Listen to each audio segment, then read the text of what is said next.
Well, some of you might know that I drive a 2008 Volkswagen Passat, and it has been a very good car, but I always dread every single time I have to bring it into the mechanics for service. And the reason for that is that going to the mechanic is so out of my comfort zone for me. I know absolutely nothing about cars. So when I go there, it's like they're speaking a different language than I am. So no matter what they say to me, if they say, oh, you need a new oil filter, or you need a new thingamajiggy, I just nod my head and I say, oh, okay. Actually, it's more like, oh, okay.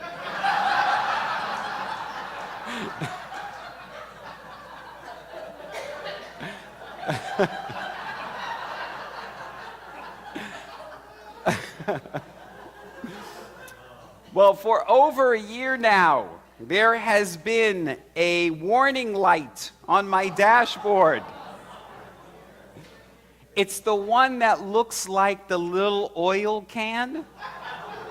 And so I looked it up in the manual, and it says, low oil level warning light. Now, I don't know how to check oil, but luckily Greg does. And the oil level seems fine. And so when I went to the mechanic, he said, absolutely, it's fine. It's just a light thing. It's a computer thing. And you could probably bring it to the dealership, and they can turn it off for maybe $500. And I said, you know what? I can live with that light. And so I've been living with that light for over a year, and I'm actually kind of glad. I'm actually grateful for that little light, because it reminds me every day to check in spiritually and to say, do I have enough oil in my lamp? Okay. If you get our weekly epistle newsletter that I send out, this week I had a quote from Mother Teresa, and she said, in order to keep a lamp burning, you must keep adding oil to it.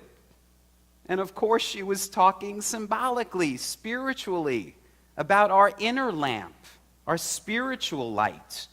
We have to keep adding oil to it. And wouldn't it be wonderful, actually, if we had like a low-level spiritual warning light to let us know, okay, you're depleted, time to fill yourself up with some oil. We need to remind ourselves of that throughout the day. That's what today's gospel is all about. Jesus is saying, keep your lamps filled with oil. Now, oil was pretty important in Jesus' day. They obviously didn't have electricity, so you needed oil to keep your lamps lit.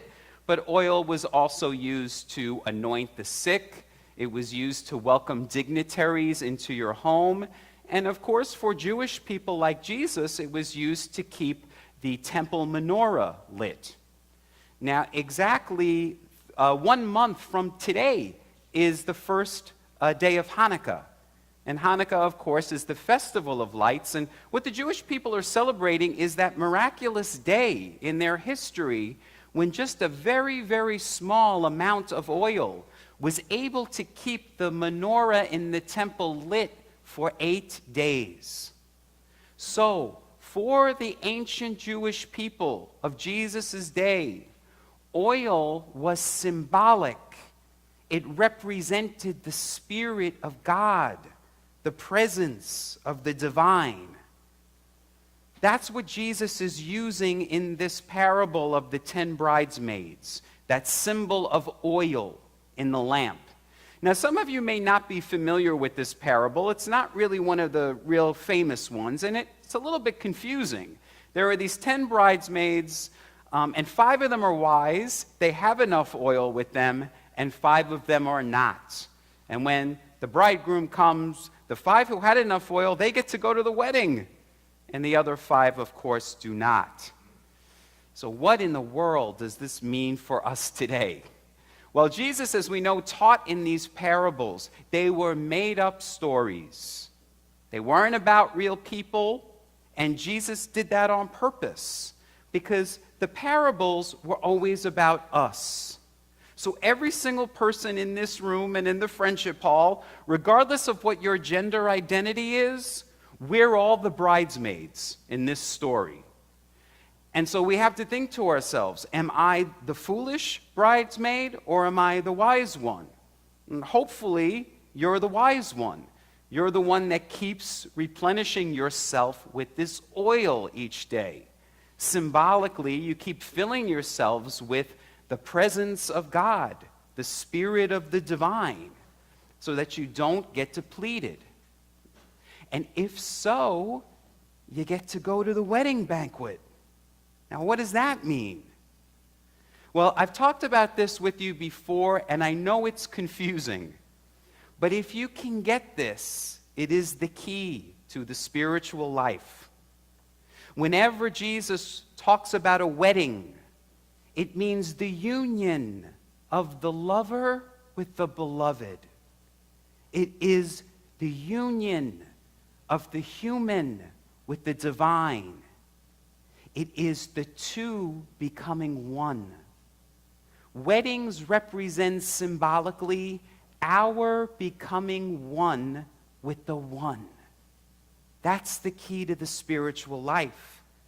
Most of us are confused about that because we've been taught in duality, that we're separate from God. There's us, and then there's God. But Jesus and all of the great spiritual teachers were trying to teach us, you and God are one. You're not two, you're one. Jesus said, I and the Father are one, and everything I've done you can do. Jesus wanted us to get that, and the Christian mystics got it. They were so in love with God, they became so intimate with God that they lived their life not of two-ness, but of oneness. If you can get that, you'll be free. Because you won't worry, you won't fear. You'll know that everything is being divinely guided because I'm one with God. God's going to provide everything I need.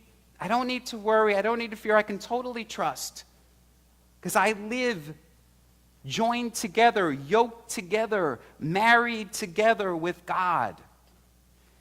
That's what Jesus was trying to get across. And so in this gospel reading, Jesus is saying, that day's coming where you and God are going to be one. So make sure you're prepared for that day, for that wedding. Keep yourselves filled with this oil.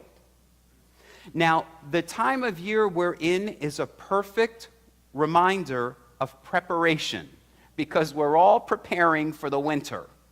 So everybody's bringing in their patio furniture. They're wrapping their plants in burlap to protect them. They are blowing out their sprinkler systems, winterizing their home, putting snow tires on their car. You're preparing. If you don't prepare, what happens? Pipes burst, plants die, your car skids off the road. You put yourself in danger. And the same is true for us spiritually. If you aren't prepared, you will suffer.